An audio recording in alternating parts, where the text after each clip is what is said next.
Sara nahi duzunean.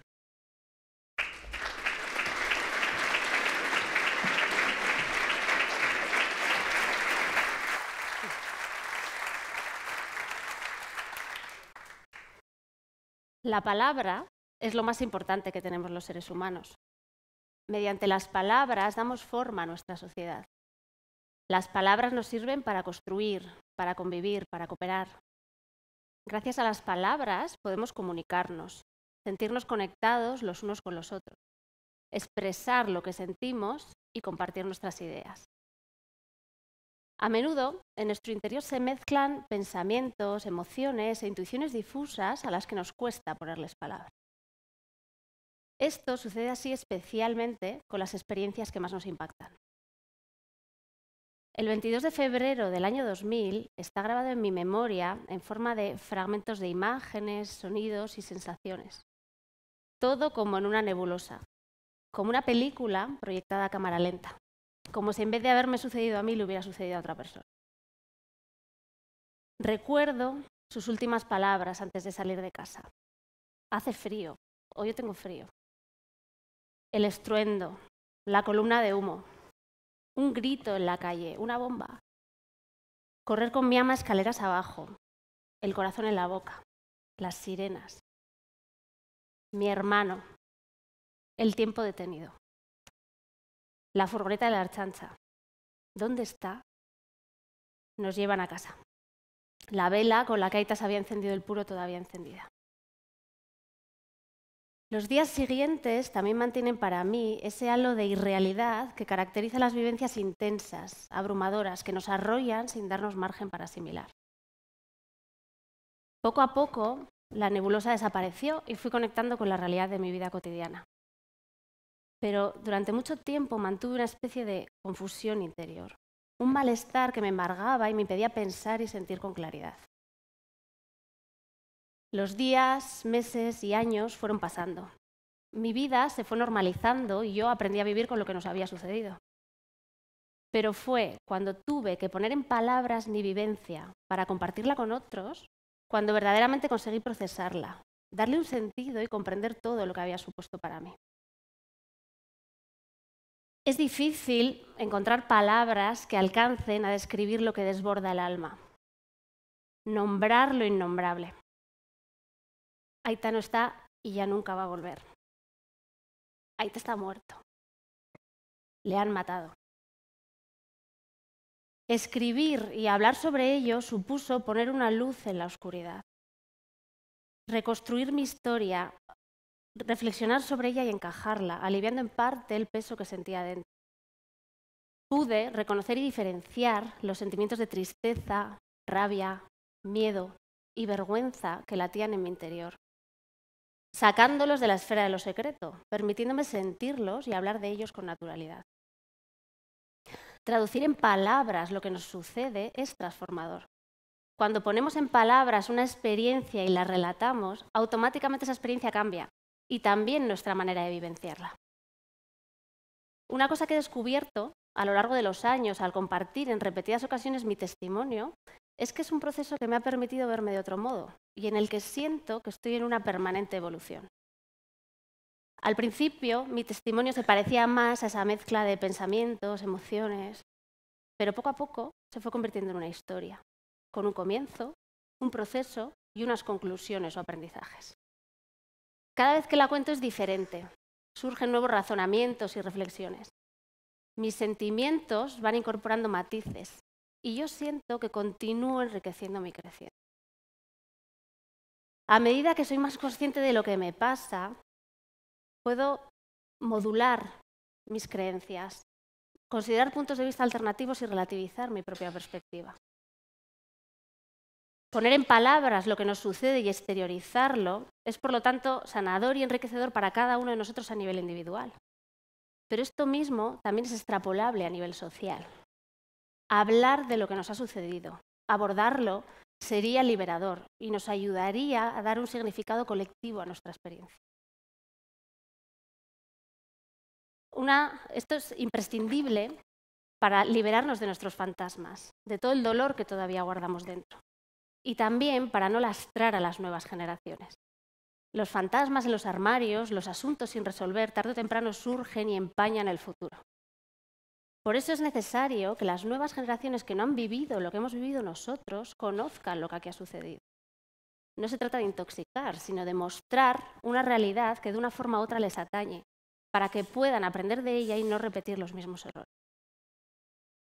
Una de las preguntas que nos solemos encontrar cuando compartimos nuestro testimonio con jóvenes es ¿por qué no se habla de esto? ¿Por qué no nos lo han contado? ¿Y por qué no se habla? Nos cuesta tanto hablar de lo que nos ha sucedido porque nos toca, nos mueve a todos muy adentro. Tenemos mucho miedo de enfrentarnos a nuestras emociones, de asumir nuestra vulnerabilidad.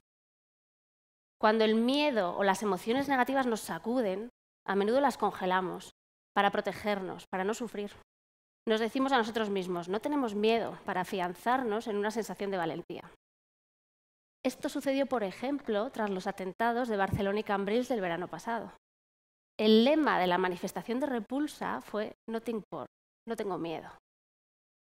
Con él seguramente se pretendía transmitir que el terror no iba a conseguir acallar el grito de rechazo rotundo a la violencia, ni la lucha por conseguir un mundo en el que todas las personas tengan cabida. El encuentro en torno a este lema seguramente sirvió para reconfortar, para no sentirse solos, para encontrar momentáneamente algo de coraje y sobrellevar el impacto del horror. Pero ¿por qué hacerlo negando el miedo, que es una emoción humana natural? Todos sentimos miedo. Es importante reconocerlo y desde ahí encontrar la fuerza para hacerle frente. Porque si no, si en momentos de inseguridad nos instalamos en una aparente actitud valiente y fuerte, corremos el riesgo de que al día siguiente de la manifestación dejemos de hablar de ello, nos metamos en nuestro mundo y dejemos de relacionarnos con las personas que son diferentes a nosotros, o lo hagamos desde la desconfianza. Bajo el revestimiento de una aparente normalidad, el miedo congelado vuelve nuestro corazón rígido y en cierta medida anula nuestra capacidad compasiva. En el mundo existe el horror. Hay situaciones traumáticas en la vida en las que nos quedamos paralizados. Pero al mismo tiempo, cuando se nos parte el corazón, nos hacemos más humanos. Nos sale la empatía, el amor, la compasión. Nuestra naturaleza es esencialmente compasiva. Si miramos a los ojos de alguien que sufre, nuestra tendencia natural es conmovernos ante su sufrimiento. Pero cuando nos tapamos los ojos y nos metemos en lo nuestro y los nuestros, no prestamos atención a otras personas. Y sencillamente no vemos que existen, que sufren. Es necesario salir de nosotros mismos y levantar la mirada. Mantener una mentalidad abierta a conectar con lo que sucede dentro de nosotros mismos y a nuestro alrededor, incluido lo que es doloroso. Sentir que todos somos vulnerables y encontrarnos precisamente en esa vulnerabilidad que compartimos. No negar la adversidad, sino mirarla de frente y tratar de entender muy bien de dónde viene. Las palabras, las conversaciones pueden sacarnos del hielo. A muchos de nuestros problemas les faltan conversaciones auténticas. Y hablando de romper el hielo, vamos a pasar a la acción. Todos y todas tenéis a mano un papel y un bolígrafo, ¿sí? Os invito a que penséis y escribáis una palabra que os surja, una palabra que venga a vuestra mente con todo esto que estamos hablando, una palabra en castellano, en euskera, la que queráis. Pensadla, escribidla y dobláis una vez el papel por la mitad. ¿Vale?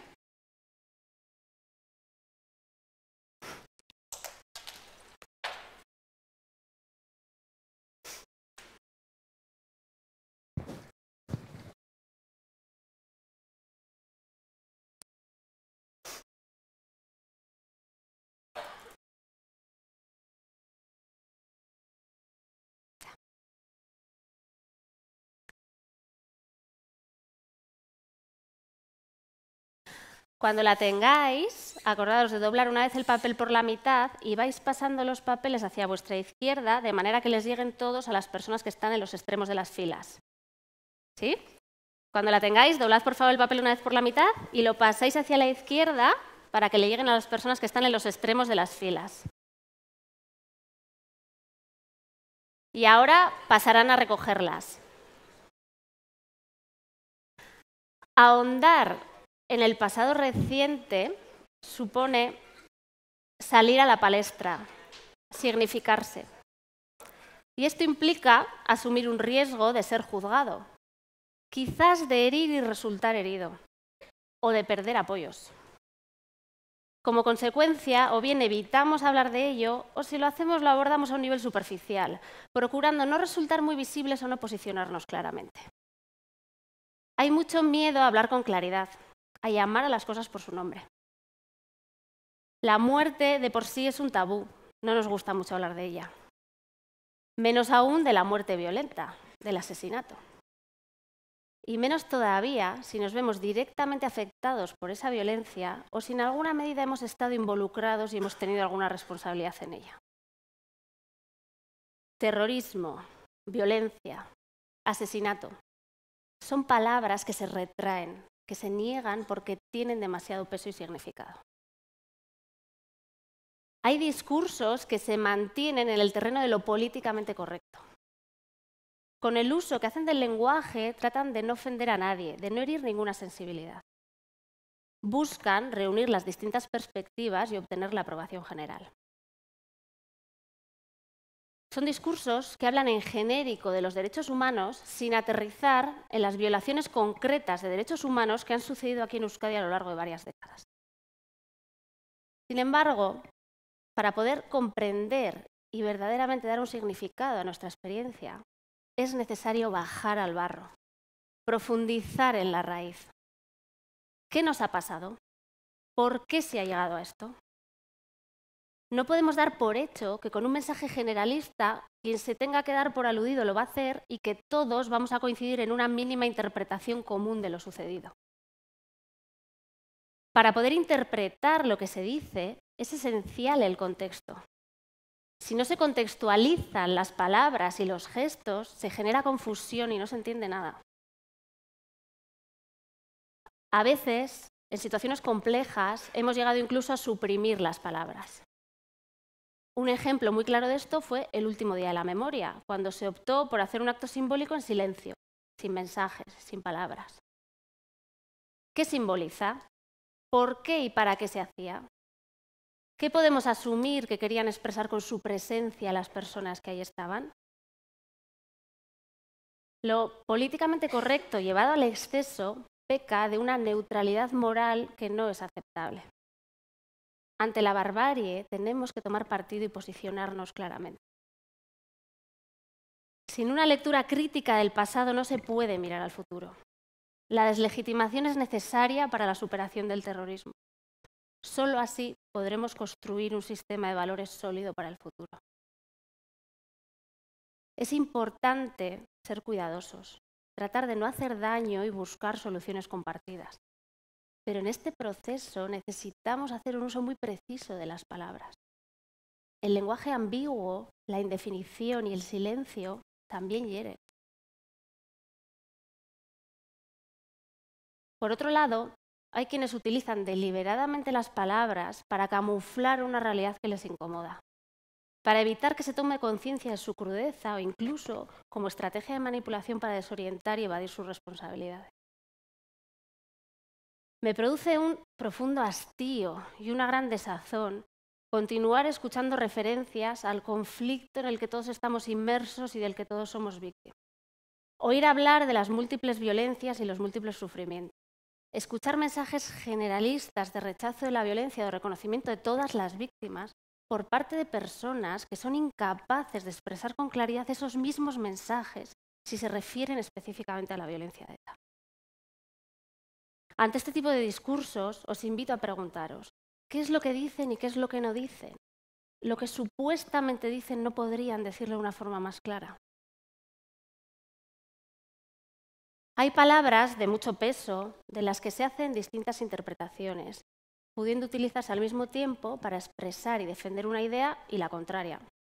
La palabra democracia, por ejemplo. A diario vemos cómo se emplea con un sentido, con otro contrario, según convenga para justificar las propias actuaciones.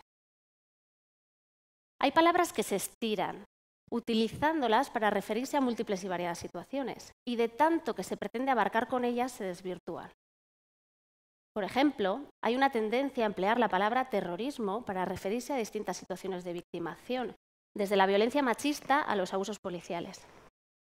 Al mismo tiempo, también se tiende a emplear la palabra terrorismo para referirse a distintas conductas negativas, llegando a meter dentro de la categoría de terrorismo cosas tales como un mensaje en redes sociales. Si calificamos todo de terrorismo, corremos el riesgo de que pierda su auténtico significado. Hay también quienes defienden que la actividad de ETA ha sido armada, pero no terrorista, y que el concepto de lo que es terrorismo es muy relativo. Esto me produce un tremendo desasosiego, y es que detrás de ello subyace una cierta cultura de tolerancia, incluso de una cierta admiración por el uso de la violencia o la lucha armada entendida como sacrificio, como amor por la patria. Si después de todo lo que hemos vivido hay quien hace una lectura de que los militantes de ETA han cometido los errores y los crímenes que han cometido por amar demasiado a Euskal Herria, vamos muy mal. Quien piense así tal vez debería revisar su concepto del amor.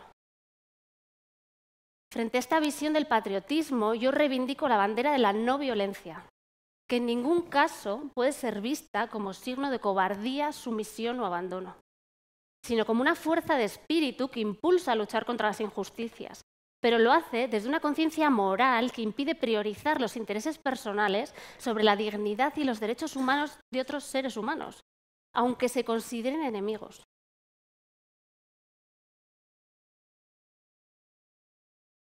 Hay palabras que duelen. Personalmente, el calificativo de presos políticos me resulta ofensivo. Para mí, un preso político es alguien que está en prisión por sus ideas. En mi caso, Meita fue asesinado por defender sus ideas. Su asesinato fue un asesinato político. Pero las personas que asesinaron a Aita y Jorge están en prisión por haber matado. Y matar es matar, no es la expresión de un conflicto ni la defensa de una ideología. Hay palabras que encasillan. Cuando hablamos de colectivos, tendemos a atribuir unas características y un pensamiento únicos a todas las personas que forman parte de ellos. Por ejemplo, cuando hablamos de presos y de víctimas. Dentro del colectivo de presos hay situaciones muy variadas y pienso que debería hacerse un análisis y un tratamiento diferenciado de las mismas. No se puede meter a todos los presos en un mismo saco como si todo fuera lo mismo. Del mismo modo, no se puede meter a todas las víctimas en un mismo saco como si todo fuera lo mismo. No es lo mismo cuando una persona ejerce de forma directa e intencional la violencia contra otra persona que en las situaciones en las que no se da esa circunstancia. No se puede generalizar. Es necesario afinar de forma acorde con la diversidad real que existe dentro de los colectivos. En nuestra sociedad actual, la comunicación tiende a la simplificación de los mensajes, quedándonos en titulares impactantes de trazo grueso.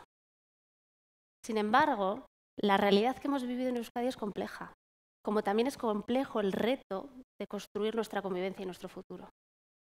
Para abordarlo no podemos recurrir a mensajes simples. Frente a los mensajes de trazo grueso, debemos buscar los matices y esforzarnos por nombrar la complejidad. Los análisis sociopolíticos que se hacen de la realidad actual tienden a poner el foco de la solución en los presos y en las víctimas, o en los partidos políticos. Y obvian un factor principal. La solución para la paz y la convivencia está esencialmente en nosotros, en la comunidad, en todos y cada uno de los ciudadanos y ciudadanas de a pie que conformamos este país. Personas todas que tenemos nuestras vivencias, nuestro granito de arena que aportar. Podemos aportar nuestro relato, nuestro sentido común, nuestros valores, nuestros gestos, nuestras conversaciones. En palabras de Ingrid Betancourt, sobre todo, podemos no resignarnos, porque resignarse es morir un poco, es no hacer uso de la posibilidad de escoger, es aceptar el silencio. La palabra, en cambio, precede la acción, prepara el camino, abre las puertas. Hoy debemos más que nunca usar la voz para romper las cadenas. Tengo la profunda convicción de que cuando hablamos estamos cambiando el mundo. todos tenemos capacidad para definir nuestro futuro. Tomemos la palabra. Y para que esto sea literal, vamos a coger palabras. Aquí están vuestras palabras, las que habéis escrito hace un momento. Vamos a coger algunas palabras. Por ejemplo,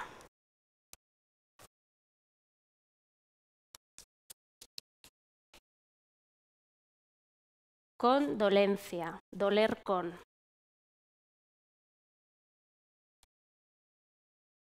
Conmoción. Indignación. Pero estas las he cogido yo y lo que es interesante es que las cojáis vosotros y vosotras. Vamos a empezar por este lado. Necesito una mano inocente de este primer bloque de aquí, alguno de los que estáis en primera fila, por favor, para venir y coger una palabra. Prometo que no hay que hacer nada más que venir y coger una palabra. Muchas gracias. Espera aquí un momento, si no te importa, no la leas todavía. Vale, espérame aquí un momento, aquí de pie. Vamos por aquí. Una persona voluntaria de este segundo bloque para venir y coger una palabra.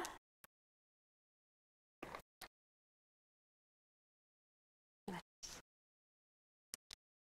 Espera aquí un momento, por favor, y no la leas todavía.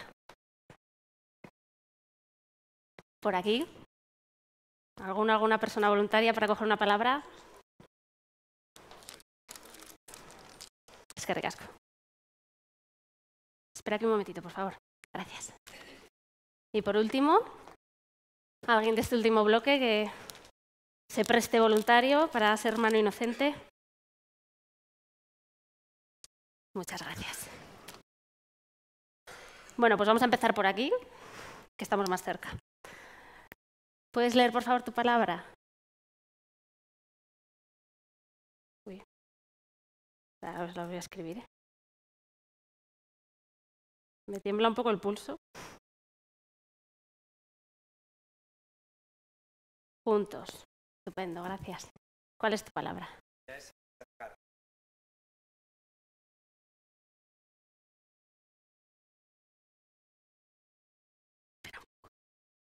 que recasco. ¿Cuál es tu palabra?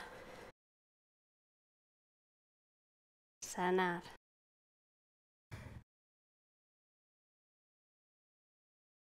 Muy bien, y por último, construir.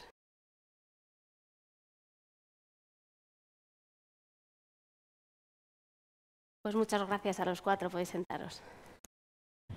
Sí, podéis llevaros el papel, lo que queráis. Vale. Bueno, pues tenemos las palabras juntos: acercar, sanar y construir.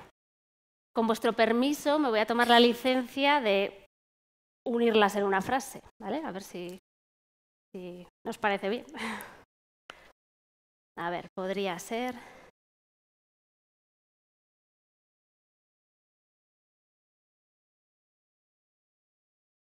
Las palabras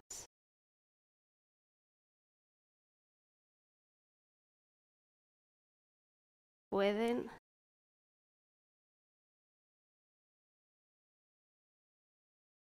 acercarnos, las palabras pueden acercarnos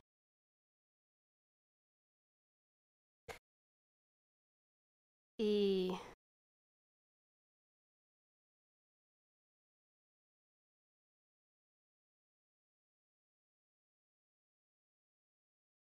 ayudarnos a sanar.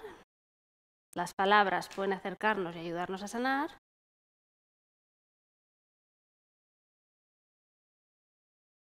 Para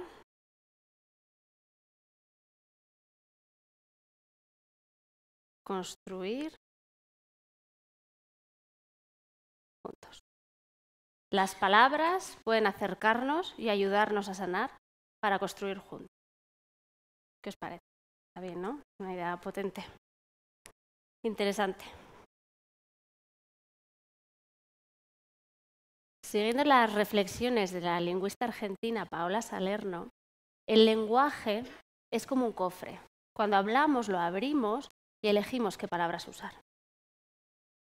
Aquí hoy, todos y todas vosotras habéis abierto vuestro cofre metafórico, pero también vais a tener un cofre real que también contiene palabras en su interior. En las palabras que escogemos se pone de manifiesto nuestra intención. Lo que somos, lo que soñamos, lo que sentimos se muestra en nuestra forma de hablar. Es importante ser impecables y pensar muy bien qué palabras elegimos. Escoger palabras para ayudarnos a construir la realidad que queremos y para estar más cerca de decir exactamente lo que queremos decir. Las palabras son la herramienta más poderosa que tenemos los seres humanos. Tienen la magia para transformar, para crear y construir. Utilicemos su poder en la dirección de la verdad y del amor. Hitzak ditugu gizakion tresnarik preziatuenak, ahaltsuenak. Ondo erabiliz gero, elkarrekin komunikatzeko giltzak, elkarri daitzeko gakoak, elkarrekin bakean bizi ahal izango dugun etorkizun hori oinarritu eta eraikitzeko adreiluak. Erabil ditzagun zehaztasunez, egiak eta maitasunak urratutako bidetik. Mila esker.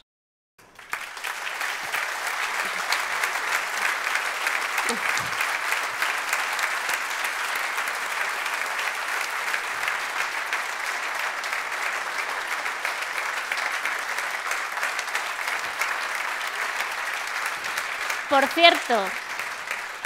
cierto, ha llegado el momento ahora de que miréis debajo de vuestras sillas porque allí encontraréis vuestros cofres.